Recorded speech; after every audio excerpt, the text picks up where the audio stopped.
precisamente es la confianza. No quiere decir con ello que no haya cosas que sean buenas y que todo sea bueno, que todo sea malo, no, pero que sí que es verdad que lo que caracteriza a nuestra sociedad, la manera en la que estamos, en la que funcionamos, ¿no? En el día a día, y cuando vas a un sitio y comes lo que no sabes quién te lo ha preparado, ni confías en que va a estar bien, en que ha habido higiene, pues eso, el día a día, que el día a día está basado en la confianza y en la fe ciega, y es así, y por lo general funciona, ¿no? Si no, sería imposible tener el alcance que tenemos de redes y de relación tan amplia y tan global a día de hoy. Pero bueno, si a mí lo de los hijos, eso, ¿no? Cuando uno se da cuenta de cuánta gente que uno no conoce pone en sus manos cosas importantes y se pone a sí mismo, ¿no? Y todo, pues creo que es muy revelador de la naturaleza de nuestra especie. No, porque si no, me parece a mí que sería bastante complicado. Si ya de por sí lo que es la natalidad está descendiendo un montón, ¿no? Porque pues, la emancipación de todos pues cada vez es más tardía, entonces eso impide pues que puedas tener hijos en las edades que digamos que biológicamente son más normales y luego también aprovechando eso, ¿no? De la tercera edad por todo el sustento que realizan en el cuidado. Sí, y el solapamiento, yo digo muchas veces, los australopithecus no tenían abuela, ¿sabes? O sea, se morían antes de que las hijas tuvieran los hijos. Entonces, uno parece como que se acostumbra, pero es excepcional pensar que tenemos la posibilidad de tener abuelos y hasta bisabuelos. Y eso para una especie en la que sobre todo basa su estrategia y que, bueno, y que sobre todo que lo que más orgullosos nos ponemos nosotros como característica principal es, ¿no? el desarrollo cerebral, una especie inteligente, pues precisamente para una estrategia que en su día a día se vale, sobre todo como estrategia de la utilización de su inteligencia, tener la posibilidad de un solapamiento generacional, o sea, de realmente de crecer no solo con tu madre, sino con tu abuela, ¿no? Que es la experiencia de por lo que tú ya pasaste, te lo están contando en vivo y en directo, y poder tener esa riqueza y ese intercambio, bueno, pues eso también contribuye, ¿no? De una manera muy significativa a nuestro aprendizaje, ¿no? Somos una especie inmadura durante mucho tiempo porque ese periodo de inmadurez tan prolongado permite ese crecimiento de cerebro tan prolongado, pero también aumenta exponencialmente ese tiempo de aprendizaje en el que estamos expuestos a aprender, y de las interacciones se aprende mucho. Es decir, tenemos un grupo, una familia muy extendida, ¿no? Esas personas que no son familia que no solo es la familia nuclear, las interacciones que tienes con gente de diferentes edades, ámbitos. Eso al final todo es información que va modulando y que hace que las capacidades que uno tiene en el desarrollo de estrategias vitales, de conocer, de comprender cómo el mundo funciona, es muchísimo mayor, ¿no? Podemos imaginar otros primates que tienen pues esa núcleo familiar, la familia nuclear, que es padres y hermanos, como mucho, y luego eso sí, cuando abandonas el grupo, pues ya te expones a ese mundo de adulto. Pero nosotros estamos expuestos durante mucho tiempo, sobre todo en periodos que aún está formándose el cerebro, ¿no? Cuando los cerebros, como esponjas de los niños, estamos expuestos a una mayor complejidad y riqueza de información, ¿no? Estamos procesando. Y entonces al final todo suma, ¿no? Es ese cuidado físico, pero también la exposición al aprendizaje, ¿no? y a diferentes situaciones en la vida y ver cómo interaccionan otros, la imitación, todo. La verdad es que sí que somos niños durante mucho más tiempo, dependientes durante muchísimo más tiempo que cualquier otra cría, ¿no? De cualquier otro animal que ahí a los 2 años ya prácticamente, bueno, está por libre, incluso puede ser reproductivo, pero bueno, nuestro lado compensa, podemos decir, ¿no? Para el tipo de especie que somos. Sí, sí. Bueno, a mí, bueno, sí, gracias María por la presencia. Yo tampoco he terminado de leerlo porque estoy releyendo cada tema, pues me está interesando más que los otros. De los primeros que leímos, el de las enfermedades, ¿no? Porque, o sea, cómo los factores que influyen en la enfermedad, ¿no? No solo los genéticos, sino pues, alimentarios, etcétera. No acabo de entender que debido a que duremos tanto, a la longevidad esta, las enfermedades no tengan un atajo, no haya manera de que se vayan formando cada vez más y más cánceres y más historias de estas, ¿no? Que no seamos capaces de controlarlas, de combatirlas, de poner un tratamiento efectivo. Claro, hay que darse cuenta que cuando hablamos de la evolución, y hablamos del éxito evolutivo, ¿no? Es un éxito reproductivo. ¿Vale? Entonces, los humanos hemos añadido, si quieres, otro enfoque a qué significa éxito, a qué significa. A nosotros ya no nos importa solo vivir mucho, sino que, por ejemplo, queremos vivir bien, ¿no? Empieza a aparecer conceptos como la calidad de vida, pero eso es una singularidad de nuestra especie. Entonces, cuando hablas de selección natural y cuando hablas de evolución, a la evolución no le importa ni que seas feliz ni que estés sano.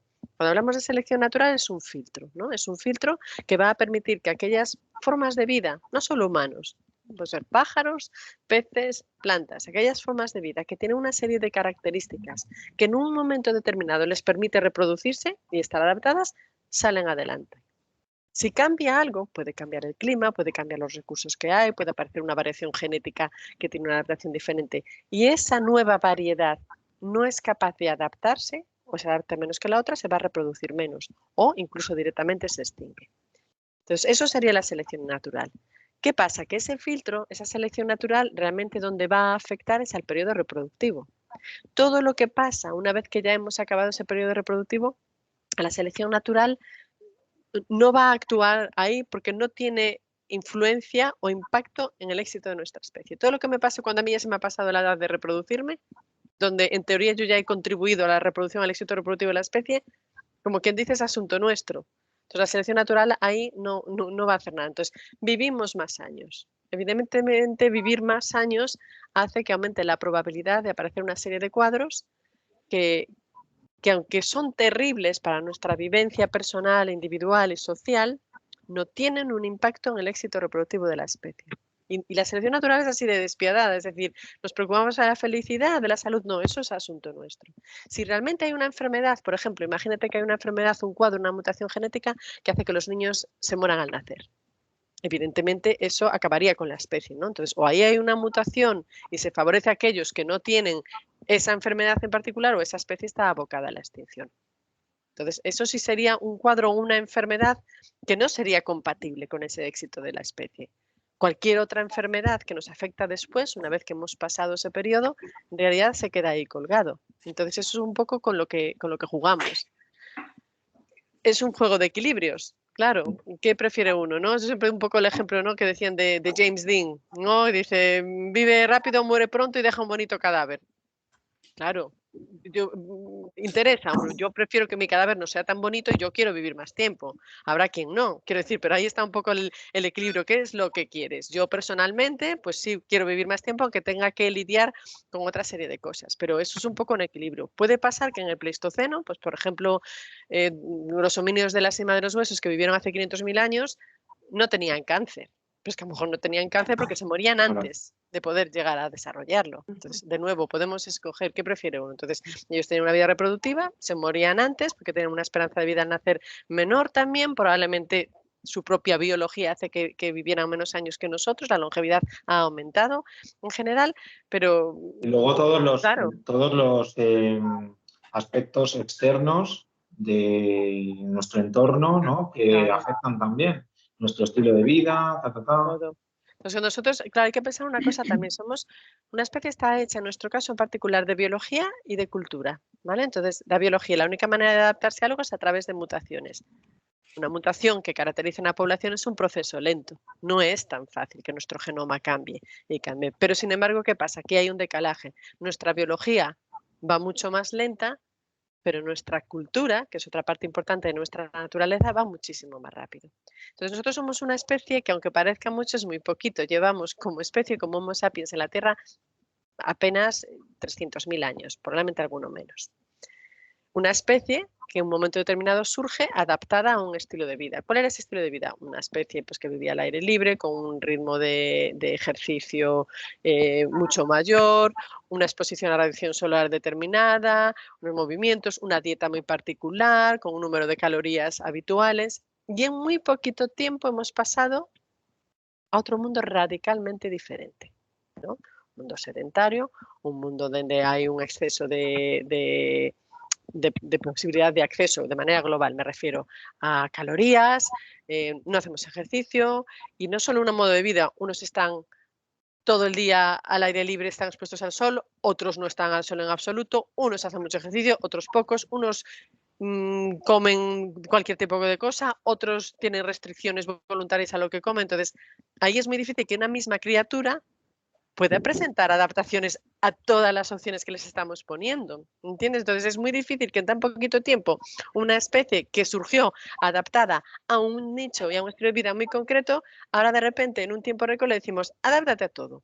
Porque hay una especie como la nuestra que dice, hay quien come de todo, hay quien no come de nada, hay quien hace ejercicio, hay quien no lo hace, hay quien toma una serie de cosas, hay quien fuma, hay quien no fuma, hay quien tiene muchos hijos, hay quien no lo tiene. Entonces, eso hace que cada uno de nosotros, aun perteneciendo a la especie Homo sapiens, estemos sometiendo nuestros tejidos a nuestro cuerpo a un ambiente hormonal completamente diferente, a un ambiente calórico completamente diferente. Entonces, es imposible acertar. La selección natural dice, ¿cuál es el Homo sapiens medio que hago para que sea capaz de sobrevivir con éxito a todos estos ambientes? Eso es muy complicado. Entonces, sí hay un desfase.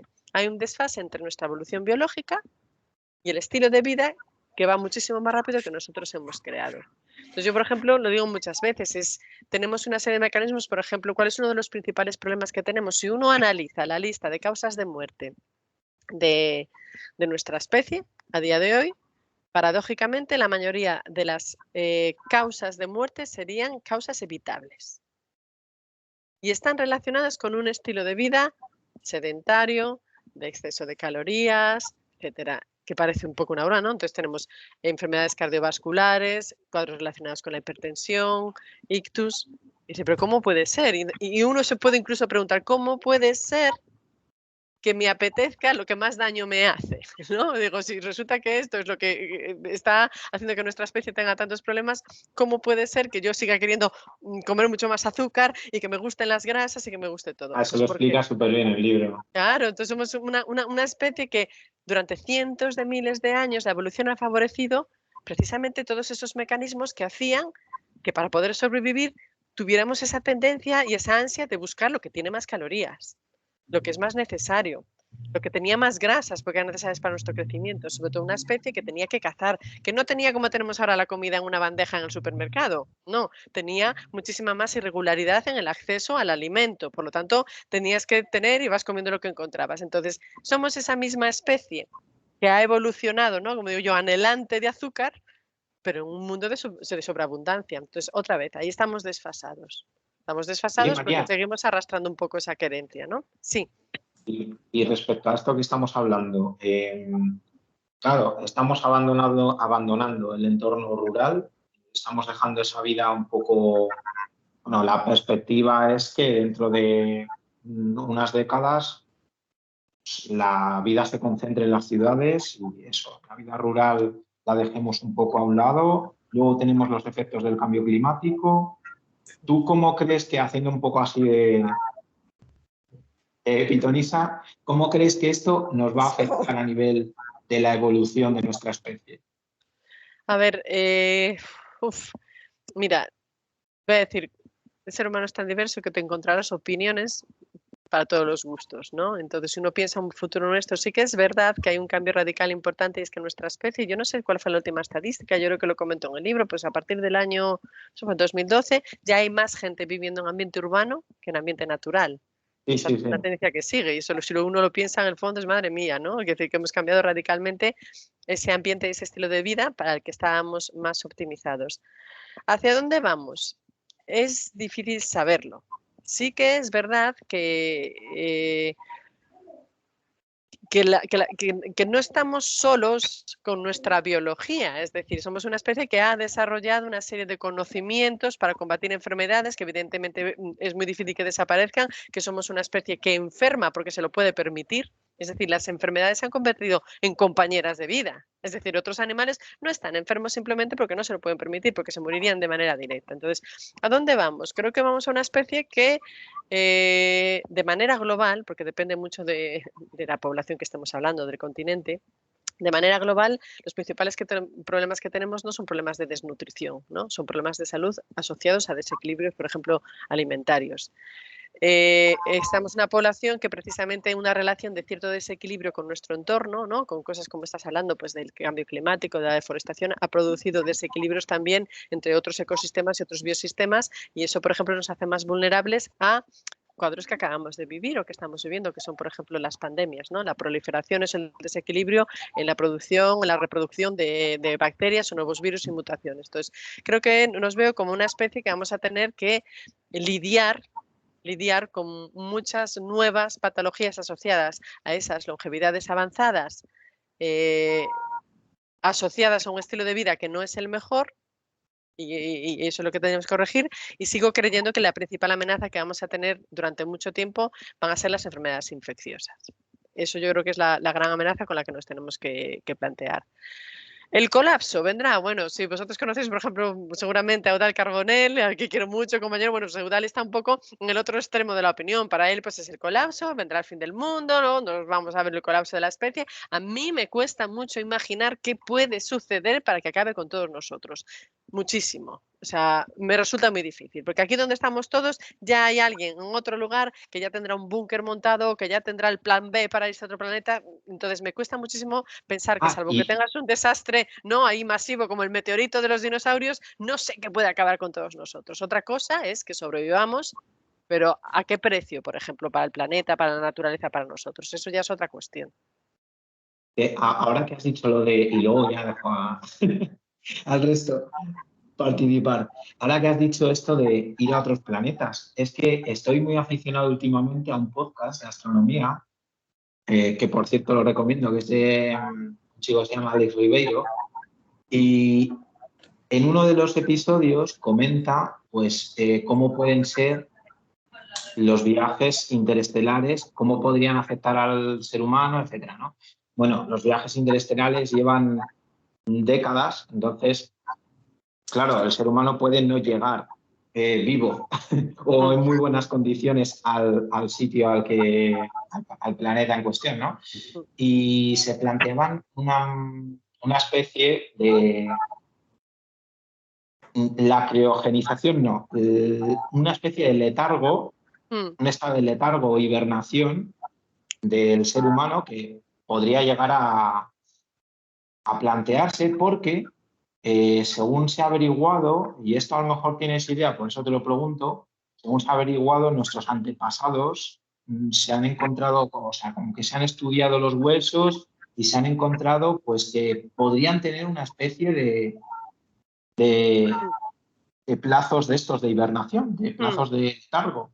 Sí. No sé por qué motivo lo hacían. ¿Tú tienes idea de Mira, que esto lo pueda llegar a hacer nuestra especie? Sí, eso que estás comentando es un estudio que se hizo precisamente de los homínidos de la cima de los huesos, que se publicó en una revista científica hará un par de años, y en ese estudio lo que hicieron fue identificar en los restos óseos una serie de signos que lo que estaban indicando, sobre todo, habían sido grandes periodos de descanso largos, ¿no? Claro, entonces decían, sobre todo lo que veían eran signos de cierta hambruna, de mucho consumo, de eficiencia metabólica, de que me hace falta energía, de carencia. Entonces, lo que estos investigadores proponen es que es posible que los humanos tuvieran, ellos dijeron, unos periodos de hibernación. Claro, yo más que hibernación diría a lo mejor de torpor, ¿no? ¿Sabes? Hay animales que en determinados momentos bajan su metabolismo para consumir menos. Entonces, imaginarnos que a lo mejor, como hipótesis, los homínidos que vivían en el Pleistoceno medio, pues evidentemente no aislados, mira, estamos aquí en Burgos, ¿no? Ahora imaginémonos que tenemos que vivir a la intemperie, ¿no? Pues podemos imaginar que estas poblaciones cómo sobreviven a la intemperie en periodos en los que además podemos hablar de los periodos glaciales, que venían las nieves y todo eso, ¿cómo sobreviven? Bueno, pues podemos plantear la hipótesis de que una manera de sobrevivir sea bajando tu consumo. Igual que los osos tienen hibernación, porque claro, la hibernación ya es un periodo muy fuerte, ¿no?, de aislamiento en el que son muchísimos procesos metabólicos que prácticamente se quedan en stand-by, ¿no? Eso metabólicamente habría que demostrarlo. Pero bueno, sí que se plantea que a lo mejor ese metabolismo en estas poblaciones pudiera ser diferente, de manera que si yo consumo menos, yo gasto menos, ¿no? Y paso el invierno en una especie de letargo, ¿no?, o de lentitud en la actividad que puede hacer que yo consuma menos energía. Entonces, ¿es eso posible? Claro, yo creo que hay muchas cosas que nosotros, yo ya bien lo siento, no lo veremos, ¿no? Entonces, el ser humano es capaz de hacer de todo, y lo que va a ser capaz de hacer en el día de mañana, no lo sé. Ya, yo es que me quedé alucinando entonces, metabólicamente se leí puede que investigar, claro, se puede plantear. Sí, que se podían pero plantear eso. Claro, pero yo digo, estamos lejos de poder hacerlo. ¿Por qué? Porque estaríamos hablando, lo que decíamos antes, la genética va muy lenta, ¿vale? Entonces, que tú puedas pensar que una especie entera se caracteriza ahora por una serie de procesos, ¿no?, lo suficientemente importantes como para que su supervivencia dependa de ello y cambiemos todo nuestro metabolismo, porque una hibernación requiere muchísimas cosas, requiere Bueno, y menos además que necesidades metabólicas, de coagulación, todo es dificilísimo. estamos en una sociedad hiperproductiva que nos cuesta incluso dormir. Nada, uy, eso lo veo complicado, no. Y luego hay cosas, por ejemplo, que se nos escapan un poco. Estamos hablando de la selección natural, la biológica, ahora está la cultural, pero también tenemos, y que eso probablemente pues vaya a ser una de las grandes fuerzas de selección, es la selección genética. Es decir, todos los temas de manipulación genética, bueno, lo que se va a poder hacer o no, ahí sí que habrá de todo, me imagino, que habrá de todo. Probablemente a día de hoy seamos capaces de hacer técnicamente más cosas de las que estamos preparados para poder comprender o debatir, ¿no? Tendría que haber un debate paralelo, ¿no?, a nuestra capacidad tecnológica sobre qué ser humano queremos, hacia dónde queremos ir. Pero bueno, la selección genética es otro elemento de evolución que probablemente va a marcar un paso importante en el futuro. Un futuro que de manera sistemática yo no creo que lo vaya a ver. Pero bueno, que ya hay cosas y que y que la capacidad técnica para hacerlo ya está ahí, eso sí que es verdad. Y disculpa, y sobre lo que hablas de la selección cultural, Mm. tú como científica, ¿qué opinión te merece todo? O sea, yo creo que ha sido algo manifiesto, ¿no? Cuando a raíz de la pandemia, pues que bueno, pues se estaba desarrollando una vacuna y se tuvo que hacer a pasos agigantados. O sea, una parte de la población en determinados países, por ejemplo en Estados Unidos y yo creo que incluso aquí también en España, como que ponen en duda todos esos avances científicos que han sido tan importantes y algunos otros temas más, pues también poner en duda lo que es el cambio climático y otros aspectos. O sea, ¿eso qué opinión te merece? O sea, al final igual puede ser como poner piedras en esa parte de Sí. selección cultural que va a hacer Sí, falta, pues, pero... a nivel de grupos completamente de acuerdo, ¿no? Es una especie que se pone piedras sobre su propio tejado. Ahora, es el precio a pagar por ser una especie en la que cabe de todo. O sea, uno de nuestros puntos fuertes es la gran diversidad que hay. Diversidad biológica, diversidad cultural, diversidad de carácter, de todo, ¿no? Esa diversidad. Y en nuestra especie caben los más listos, los más tontos, los más tímidos, los más valientes, los más simpáticos, los más serios, los más realistas y pragmáticos, los más fantasiosos, y eso es bueno. En general, es bueno, porque cuando hablamos de evolución, cuanto más haya de todo en un momento determinado que tienes unas circunstancias específicas, mejor te viene. Ahora, eso incluye que tengas que lidiar, ¿no?, con que en esa variabilidad hay movimientos y hay personas y hay grupos que desde luego promueven una serie de comportamientos que van contra la propia especie. Y es así. Entonces, ¿qué nos queda? No rendirnos, ¿no? Pues con esa educación, buscando a través de la educación, de la comunicación, de la sensibilización, tratar de combatirlo. Y en este caso, pues con la medicina también. Pero es muy difícil, ¿no? Si realmente queremos que sea una especie diversa, nos va a tocar lidiar con eso. Y la mejor herramienta que tenemos, pues yo diría es eso, es educación e información. También creo que claro, tenemos que lidiar con problemas de escala global y eso no es fácil.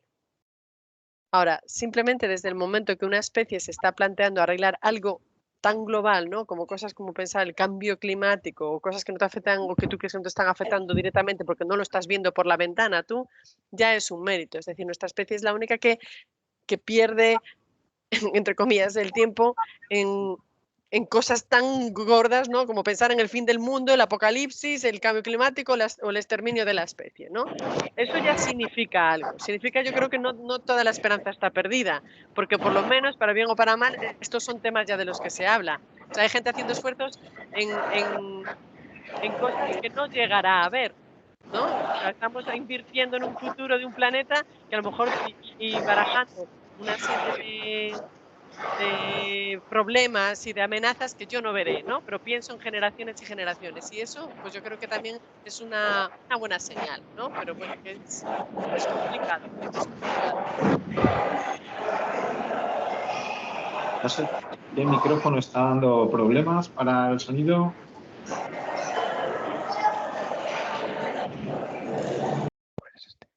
Ah, ¿Vale? Bien, sí. perfecto. Bueno, a ver, más gente que quiera participar, que quiera intervenir.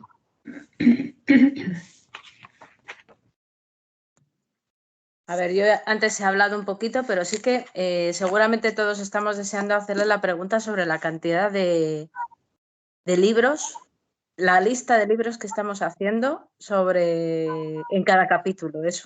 Bueno, yo estoy apuntando todos, porque hay algunos libros, otros no, todavía no he terminado el libro, ya os he comentado antes, pero es como un hilo conductor ahí no sé, cada libro, no sé, cada cuento también de Borges que me ha llamado muchísimo la atención, sobre todo este hombre que nunca terminaba de olvidar, vamos, que siempre... ¿verdad? La verdad que luego esas palabras sobre la hiperactividad, yo me he visto muy reflejada, esa hiperactividad que tenemos en el cerebro, que no podemos parar de pensar de todas las listas, de todo lo que tenemos que Y de hacer. discurrir y de ver peligros donde no los hay, pero podría verlos y todo. Que claro, es lo que comentábamos antes, de nuevo, un incordio. Y dices tú, qué tontería, si no sirve para nada. Ahora, en global, ¿qué sería mejor para una especie? ¿Vivir preocupada y alerta o vivir despreocupada y relajada? Pues evidentemente esa incomodidad no desaparece porque en global para esa especie no es malo. Claro, no, compensa a nivel global. Evidentemente individual dirás, pues no. Pero esa preocupación, ¿no? Esa capacidad de estar todo el tiempo pendiente de si ves señales, la capacidad de anticipar, porque somos una especie, hablabas antes ahí, Pablo, que decías tú, los grandes problemas del cambio climático, es claro, somos una especie capaz de hacer gran creadora de problemas, pero también de soluciones, ¿no? Y para poder tener esas soluciones de carácter global hay que discurrir mucho, hay que estar pensando mucho, hay que intercambiar mucha información. Yo creo que sí, que ese cerebro hiperactivado es un poco, ¿no?, un regalo envenenado que tenemos. Es una... El detector de humos que dices. Sí, ese detector de humos que es muy difícil afinarlo. ¿Qué preferimos? ¿Tener en casa un detector de humos que salta, aunque sea una falsa alarma, pero me protege de un incendio, o uno que dice que no salta nunca? Bueno, pues prefiero decir nada. Lo que dice Arsen es verdad que llama mucho la atención. Yo les decía antes de empezar el libro, es verdad que no estamos acostumbrados a leer ensayo, solemos leer novela. En esta temporada, pues novela relacionada con la ciencia, pero novela al fin y al cabo. Y yo lo que le decía es que bueno, que introduces mucha narrativa en el libro y lo utilizas como hilo conductor. Por tanto, que la pregunta es, ¿qué relación? Porque tienes una relación muy intensa, ¿no?, con la literatura, que incluso fundaste una librería. Sí. Bueno, a mí me gusta leer. Yo creo que más me gusta el mundo es leer. O sea, que estoy como vosotros. O sea, que la lectura he leído lo que he podido y leo lo que puedo, como vosotros también buscando en el sitio, pero para mí la lectura ocupa un lugar fundamental en mi vida. Y sí que es verdad, pues que en esa combinación de lo que leo, pero leo además muchas cosas que no tienen que ver con mi trabajo. O sea, que decir que leo mucha ciencia ficción, leo mucha novela, mucha literatura. Y sí que me pasa que luego, bueno, como os pasará a vosotros, uno cuando lee va poblando la cabeza, ¿no?, de otros mundos, de otros personajes, de otras reacciones, y entonces eso, cuando vas a decir, ay, pues eso va a ser como aquel cuento de tal, entonces dice, el insomnio, digo, pues yo me acuerdo, claro, el otro, el insomnio, que dije esta tontería, el insomnio, que a mí me recordaba tanto eso, al Funes memorioso, que decía que no olvida nada, pero es que no sé si olvidar, es cuando está uno por la noche y todo te preocupa, y entonces todo te viene, y todo te salta a la cabeza, claro, y ayer no dice tal, y este que se habrá enfadado, y esto que no lo hice, y me olvidé de no sé cuánto, y dices tú, por Dios, pues es una tontería, mujer, ya lo ver mañana y tal, pero da igual, la cabeza ya está como el Funes, que todos los detalles, todos a la vez, todos son importantes, no hay manera de priorizar, entonces, pero yo creo que ese es un poco como os pasará a vosotros al leer. Yo creo que la lectura es una de las mejores invenciones sapiens, es decir, a través de un texto todos podemos compartir, todos podemos vivir universos paralelos, todos nos podemos poner en el lugar de otro, ¿no?, que sean personajes de ficción, pero te ayuda a comprender otra manera de racionar o de verlo, y luego te lo llevas puesto. Entonces, este libro, pues Homo Imperfectos, es un poco pues todo lo que hago de ciencia, pero claro, inevitablemente ligado a todos esos mundos que van poblando los libros. Entonces, muchas veces pues leía y digo, pues ahora me estoy acordando de este cuento que tal, o al revés, ¿no? Leías un cuento y dices, pues el cuento de los de Jack London, ¿no? Pues el anciano. Y decía, claro, es que cómo se trata la vejez en los diferentes grupos, ¿no?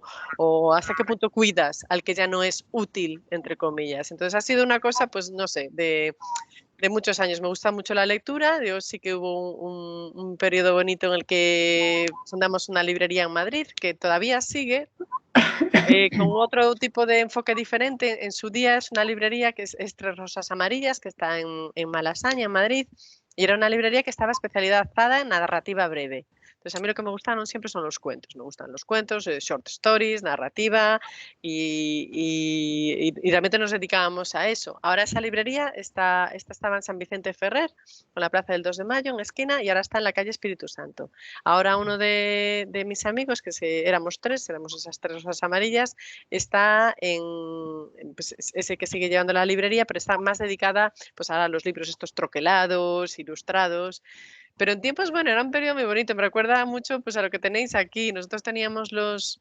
Claro, luego me vine a Burgos, entonces ya me era muy difícil estar implicada en la librería, pero era una librería que, por ejemplo, recuerdo con mucho cariño, hacíamos unas catas ciegas, que entonces íbamos los viernes, entonces escogíamos un relato y no decíamos de quién era, lo leíamos. Y es que era impresionante, la gente acababa sacando de quién era. Y se puede decir que escogía relatos de quien fuera, entonces lo leíamos y lo pasábamos muy bien. Bueno, pues te tomas una cañita, tal, no sé qué, te hacías la lectura y la gente empezaba, pues eso por el tal mujer, pues eso tal, pues por lo que dice, eso tiene que estar en el siglo XVIII. No, yo creo que es actual, esto es hispanoamericano, esto no sé quién. Y empezaban a sacar y la mayoría de las veces lo acababan sacando y era extraordinario. Entonces digo, bueno, ¿cuánta gente, pues eso, poblada por libros, ¿no? Y entonces yo ese recuerdo lo tengo, pues, fantástico, ¿no? Digo, tuve una librería con dos amigos que, bueno, ninguno de los tres ni éramos libreros ni teníamos ni idea. O sea, era en plan, ¿por qué no abrimos? Los conocí, por cierto, bueno, a los dos no, a uno de ellos lo conocí en un curso de escritura, que fue donde conocí a uno de ellos, y al otro, ya estoy pensando porque se conocieron ellos dos por mí, será, pero y al otro lo conocí en una cola de un concierto aquí en San Juan de Ortega, o sea que te diré que la vida es así, luego coincidimos, pero yo creo que los tres tan locos igual, ¿no? Y un día dijimos, ¿y por qué no abrimos una librería? Y los tres, ¿y por qué no? ¿Y por qué no? Y como no nos salía ninguna razón de por qué no, pues allá nos lanzamos y bueno, maravilloso. Pero bueno, es eso, yo creo que al final el amor por la lectura, ¿no? Y esas ganas, y decía, pues la gente que sepa que lee y, no sé, los libros te ensanchan la cabeza, ¿no? Que decíamos un poco en la librería, decíamos, bueno, pues como los cuentos, tú no puedes hacer la vida más larga, pero sí más ancha. Y con esas lecturas es que se va como ramificando los universos, la gente que conoces, entonces igual que cuando a veces te pasa algo y te acuerdas de algo que te pasó, pues también a veces pasa algo y te acuerdas de algo que leíste o de una persona que conociste en un libro, ¿no? Un personaje. Yo creo que es un poco eso, la historia de las lecturas siempre van ya pegadas a uno, yo creo. Yo me he apuntado 5 para leer. ¿Sí? Sí, sí. Van saliendo, sí. Pues a propósito de eso de las lecturas, hace referencia también a Guardianes del Centeno. Sí. Y he de decir que de los capítulos que he leído, sobre la adolescencia me ha parecido, precioso, en el sentido de que está muy bien delimitado, muy esquemático y que lo define todo el proceso. Claro, y se entiende perfectamente, ¿no? Sí. Claro, que normalmente no se suele hablar, además. Sí, sí, efectivamente. Ay, qué bien. Yo no lo he terminado el libro todavía, porque ya te digo que he releído algunos capítulos varias veces. Pero este en concreto me pareció bastante bien, vamos. Sí. Bueno, es un capítulo al que le tengo cariño, porque es, yo qué sé, la adolescencia, madre mía. Y la adolescencia que es una etapa que es que no tiene nada, dices, vaya broma, ¿no? Cuando parece que ya has sacado la cría adelante, que ya está, y tienes ahí un hombre, una mujer hecho y derecho, todo patas arriba, ¿no? Y esto sí que parece una broma de la naturaleza.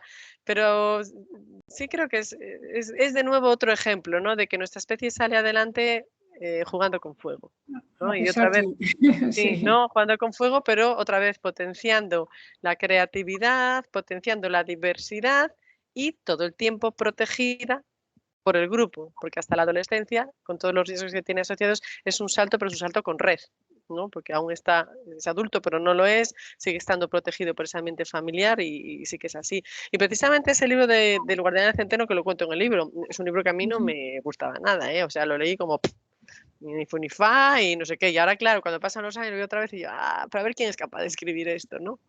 Esa voz del adolescente, apática. Eso lo dice mucha gente. Claro, eso lo dice mucha gente, pero yo cuando lo leí, por ejemplo, a mí me impactó mucho, sí que me gustó mucho. Yo era como, ¿y este libro? Porque todo el mundo habla de él de esa manera y tal. Y claro, ahora me doy cuenta que sí, que capturar esa voz del adolescente así es complicado, sí. Tiene muchísimo mérito. Entonces yo creo que esa parte sí. Y de hecho el libro que lo cuento ahí, estuve a punto de poder coger esa primera edición y del libro bueno.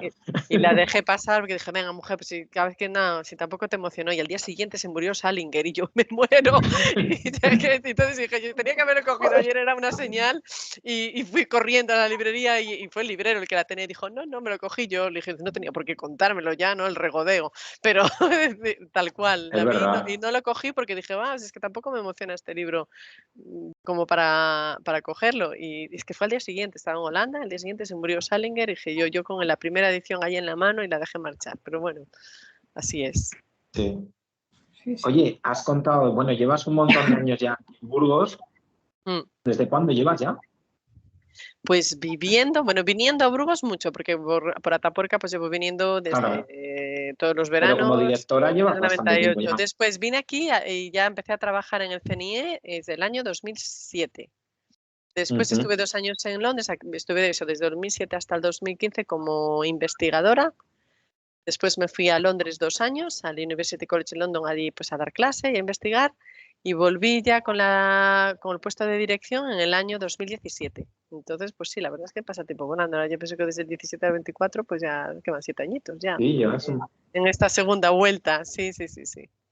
Cuentas en el libro la historia de Mtoto, el primer ser humano enterrado que apareció, fue portada en Nature, que tuvo que ser emocionantísimo. Yo te quería preguntar de ahora en qué estáis trabajando así. Bueno, todo lo que hacéis es importante, pero algo gordo en lo que estáis trabajando.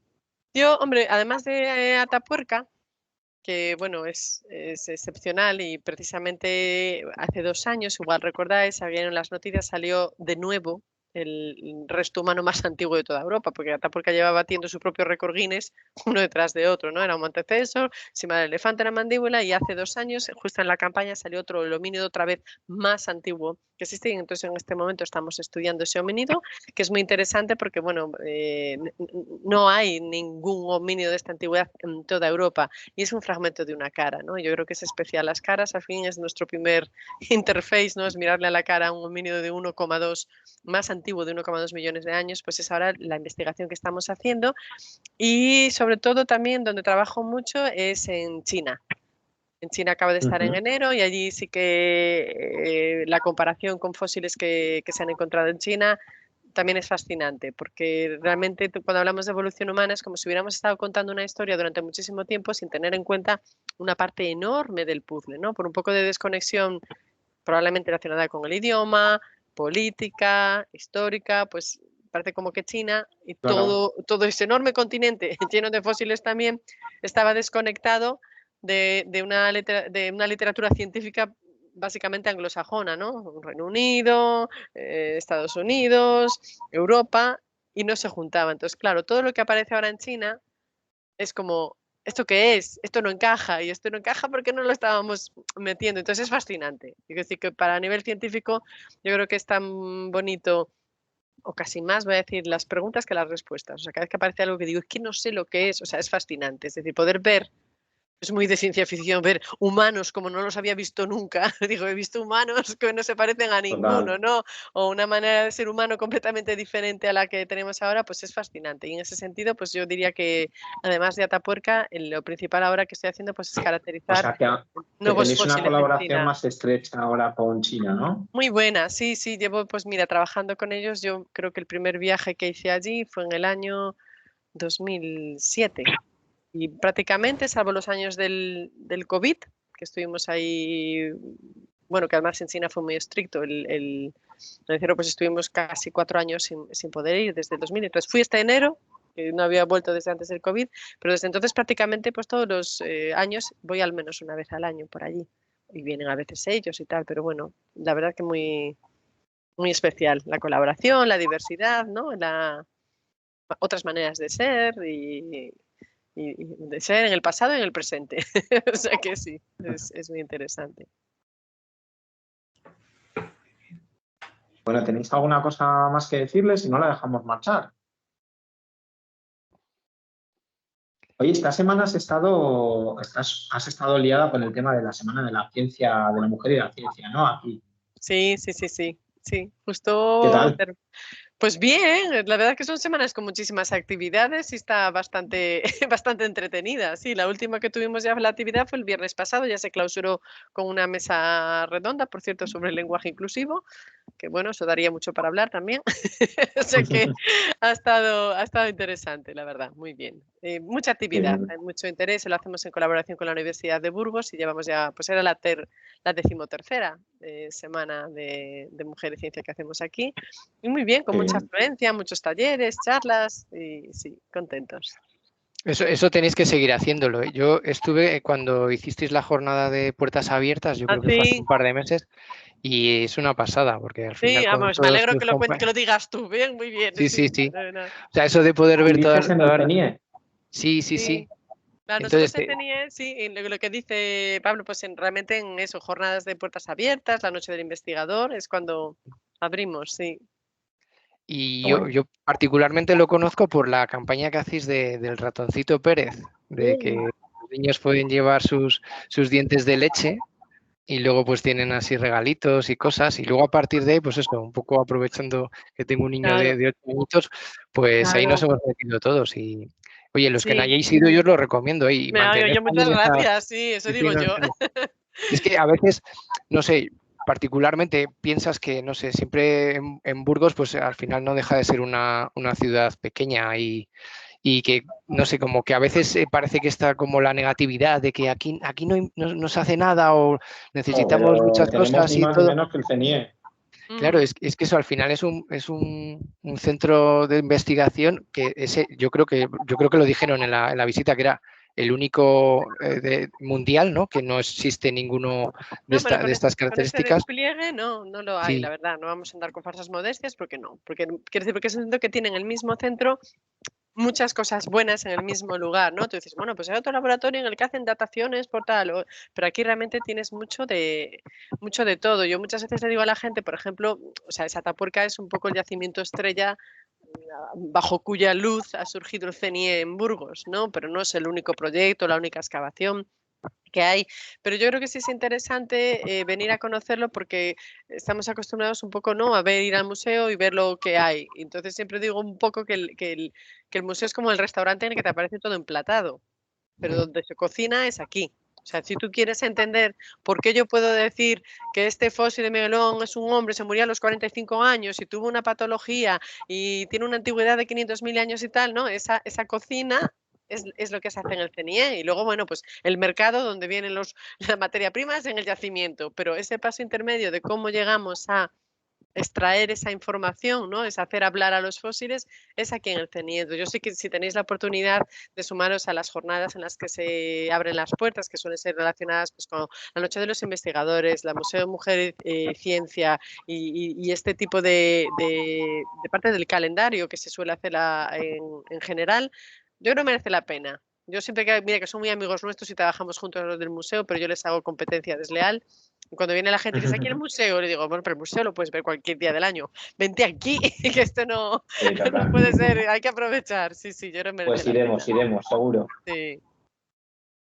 Pues nada, si no tenéis nada más que decir, ya la dejamos marchar y le damos las gracias por haber estado con nosotros, que sé que tienes muchas cosas que hacer, que tienes mucho trabajo y nada, pues encantados de haber leído tu libro.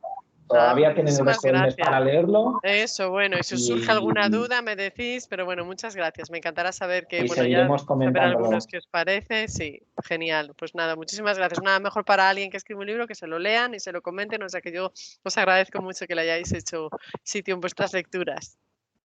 Muchas gracias, María. Venga, fenomenal. Gracias. Venga, gracias hasta luego. por estar ahí. Adiós. Adiós. Gracias. Chao. Muchísimas gracias. Adiós.